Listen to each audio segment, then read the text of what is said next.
மேசராசிக்காரர்கள் உலகின் எந்த மூலையில் கதறி கதறி அழுதாலும் ஏப்ரல் 1ஆம் தேதி முதல் ஏப்ரல் மாதம் முடிவதற்குள் மேசராசிக்கு இவை நடந்தே தீரும் என்று சொல்லக்கூடிய வகையில் எந்தெந்த நிகழ்வுகள் அமைந்துள்ளன.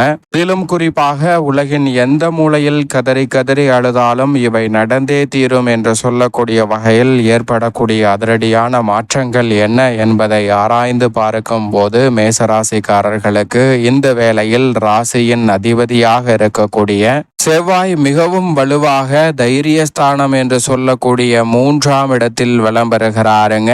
7ஆம் தேதிக்கு பிறகு நீட்ச நிலைக்குள் நுழைகிறார். ராசியின் அதிபதி பொதுவாக நீச்சம் பெறுவது சாதகமற்ற அமைப்பு என்று சொல்லப்பட்டாலும் கூட அவர் ஏற்கனவே நீட்சகதியில் திரும்பி பின்னர் வக்ரகதியில் திரும்பி பின்னோக்கி நகர்ந்து தைரியஸ்தானத்தில் பலம் பெற்று பிறகு மீண்டும் பலம் பொருந்திய அமைப்பில் நீச்ச நிலையில் இறுதி தருவாயில் சஞ்சரிக்க போகிறாருங்க. இந்த மாதத்திற்கு பிறகு முழுமையாக பூர்வ புண்ணியஸ்தானத்தில் நுழைய போகிறார். எனவே நீச்ச தருவாயில் இறுதி தருவாயில் வலம் வரக்கூடிய ராசியின் அதிபதியின் அமைப்பால் உறுதியாகவே நல்ல மாறுதல் உண்டு. இந்த தருணத்தில் பல்வேறு வகையான சுப காரியங்களை தடையில்லாமல் செய்து முடிப்பதற்கான சாத்தியக்கூறுகள் உறுதியாகவே கிடைக்கும். ஆனால் அதே சமயம் அவர் நீச்சம் பெற்று சஞ்சரிக்கக்கூடிய இந்த வேளையில் உலகின் எந்த மூலையில் கதறி கதறி அழுதாலும் சில வீண் விரய செலவுகளை சுபஸ்தானத்தில் இருப்பதால் தவிர்க்க முடியாத சூழல் உண்டு. எனவே உடல் நலத்தில் சற்று கூடுதல் கவனத்துடன் இருங்க.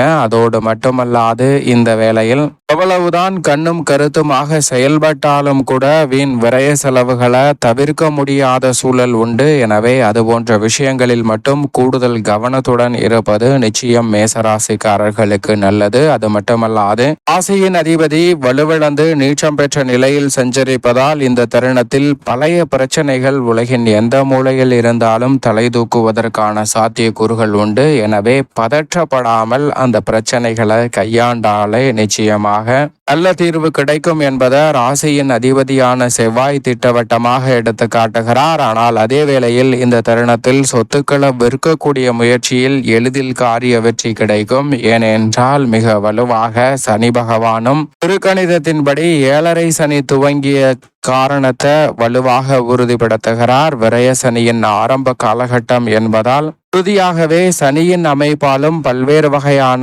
விரய செலவுகளை சந்திப்பதற்கான சூழல் உண்டு என்பதுதான் யதார்த்தமான உண்மை. ஆனால் முழுமையாக 7.5 சனி துவங்கிவிட்டதா என்று கேட்டால் நிச்சயமாக இல்லை. திருக்கணித பஞ்சாகமத்தின்படி 7.5 சனி துவங்கினாலும் மிக வலுவாக 2026 மார்ச் மாதம் 6ஆம் தேதியிலிருந்து தான் வாக்கிய பஞ்சாகமத்தின்படி 7.5 சனி துவங்குகிறது. எனவே தற்போது பெரிய அளவில் எந்த விதமான சிரமமும் நிச்சயமாக ஏற்படாது. ஆனால் விரய செலவுகளை மட்டும் தவிர்க்க முடியாத சூழல் உள்ளது. எனவே விரயங்களை சுப விரயங்களாக மாற்றினால் உலகின் எந்த மூலையில் இருந்தாலும் நல்ல மாற்றத்தை சந்திப்பதற்கான வாய்ப்பு நிச்சயமாக உங்களை தேடி வரும். உடல்நல ஆரோக்கியத்தில் சற்று கூடுதல் கவனம் செலுத்துங்க. வீண் விரயங்களை கட்டுப்படுத்த முடியவில்லை என்று ஆதங்கப்பட வேண்டாம். அத்தனை விரயங்களையும் சற்று விழிப்புணர்வுடன் இருந்தால் சுப விரயங்களாகவும் முதலீடுகளாகவும் மாற்றுவதற்கான நல்ல வாய்ப்பும் சந்தர்ப்பமும் கிடைக்கும். பொருளாதார ரீதியான நிலைமையை சீர் செய்வது கொள்வதற்கான வாய்ப்பை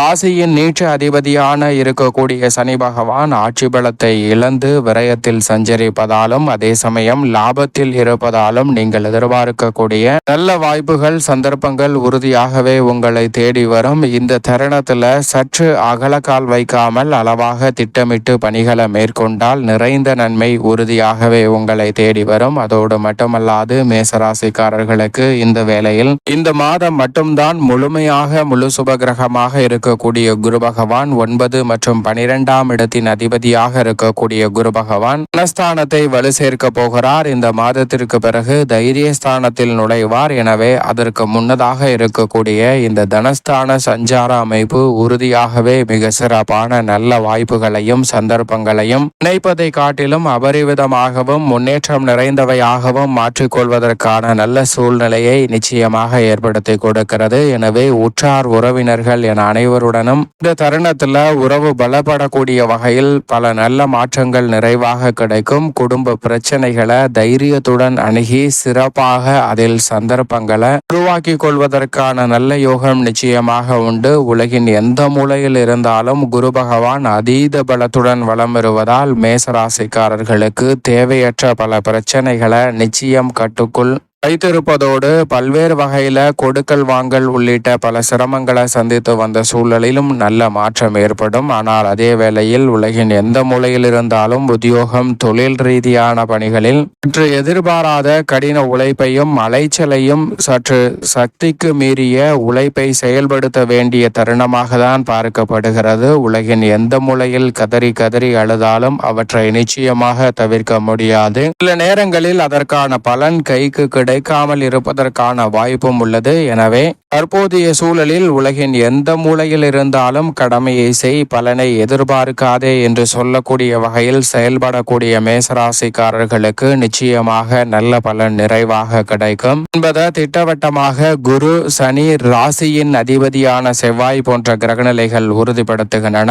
அதோடு மட்டுமல்லாது இந்த வேளையில் சந்திரனை பொறுத்த வரைக்கும் மிக வலுவாக 12 இடங்களில் மாறி வலம் வந்தாலும் குருவுடன் இணைந்து தனஸ்தானத்தில் குரு சந்திர யோகத்தை நிறைவாக ஏற்படுத்தி கொடுக்கும் போது உச்சம் பெற்ற அமைப்பில் சந்திரன் வலம் வருவார். எனவே இரட்டிப்பு நன்மை குருவுடன் இணைந்திருக்கக்கூடிய சந்திரனின் அமைப்பால் உறுதியாகவே உங்களை தேடி வரும். எனவே பல்வேறு வகையான வீண் விரயங்கள் ஏற்பட்டாலும் கூட கடன் வாங்காமலே சமாளிப்பதற்கான சாத்தியக்கூறுகளும் வருவாயை உயர்த்துவதற்கான நல்ல சந்தர்ப்பத்தையும் நிச்சயம் சந்திரன் அள்ளி கொடுப்பார். அதோடு மட்டுமல்லாது நிழல் கிரகமாக இருக்கக்கூடிய ராகு மற்றும் கேதுவை பொறுத்த வரைக்கும் பின்னோக்கி நகர்கின்றன. ராகு மிக வலுவாக இந்த மாதம் 26ஆம் தேதியிலிருந்து மிக வலுவாக லாபஸ்தானத்தில் நுழைகிறார். திருக்கணிதத்தின்படி வாக்கிய பஞ்சாகமத்தின்படி விரயத்தில் தான் அமர்ந்திருப்பார். அதே போன்று மோட்சக்காரகரான கேது யோகஸ்தானமாகிய 6ஆம் இடத்தில் இருந்து பூர்வ புண்ணிய ஸ்தானமாகிய 5இல் நுழைகிறார். நிழல் கிரகமான ராகு மற்றும் கேதுவினுடைய இந்த மாறுதல் உறுதியாகவே நீண்ட நாள் கைகூடாத விஷயங்கள் கூட இந்த வேளையில் கைகூடுவதற்கான யோகத்தை நிச்சயமாக ஏற்படுத்தி கொடுக்கிறது. உடன் பிறந்தவர்களுக்கிடையே ஒற்றுமை பிறப்பதோடு மகிழ்ச்சி நிறைவாக கிடைப்பதற்கான அற்புதமான சந்தர்ப்பத்தை இந்த வேளையில் நிழல் கிரகமான ராகு கேது திட்டவட்டமாக மேசராசிக்காரர்களுக்கு ஏற்படுத்தி கொடுக்கின்றன. சரியாக பயன்படுத்திக் கொள்ளுங்கள். அதோடு மட்டுமல்லாது இந்த வேளையில் ராசியின் உச்ச அதிபதியாக இருக்கக்கூடிய சூரியன் உச்சம் பெறுகிறாருங்க ஜென்மத்தில் ஏப்ரல் 14ஆம் தேதி முதல். எனவே